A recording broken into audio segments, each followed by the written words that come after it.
আজ বাবার হাতের তৈরি এমন একটা রেসিপি শেয়ার করতে চলেছি যেটা গরমকালের জন্য একদম পারফেক্ট। কিন্তু আমার এই ভিডিওটা কিন্তু অনেকদিন আগের, সেটা দেখেই বুঝতে পারছো। চলো বেশি দেরি না করে রেসিপিটা বলে ফেলি তোমাদের। আমি কড়াইয়ে 3 কাপ মতন জল গরম করে তার মধ্যে জিরে গুঁড়ো, গোলমরিচ গুঁড়ো আর হলুদ গুঁড়ো ও নুন দিয়ে ধুয়ে রাখা চিকেনগুলো দিয়ে সেদ্ধ করে নিয়ে সেটা একটা আলাদা পাত্রে ঢেলে রেখে দিল।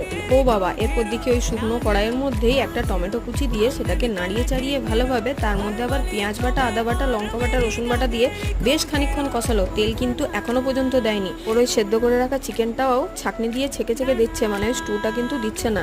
আমি তো বাবার আগে পিছে বারবার ধরে ঘুরঘুর করছি, কি যে করছে কিছুই তো বুঝতে পারছি না। রাতে খাওয়া হবে কিনা তাও বুঝতে পারছি না। মাঝে মাঝে দেখছি ওই চিকেনের স্টুটা দিয়ে ভালোভাবে কিন্তু কড়াইয়ের সাথে নাড়িয়ে চাড়িয়ে কষাচ্ছে বারবার ধরে। এরপর দেখলাম একটু সামান্য গোলমরিচও দিয়ে দিল। ও বাবা, ইতিমধ্যে ভালোই সুগন্ধ বেরিয়েছে। এর মধ্যে আবার দিচ্ছে দেখছি সয়া সস। ব্যাস, এবার আমার ধারণা পুরো পাল্টেই গেছে। বিনা তেলে যে এত সুন্দর একটা চিকেনের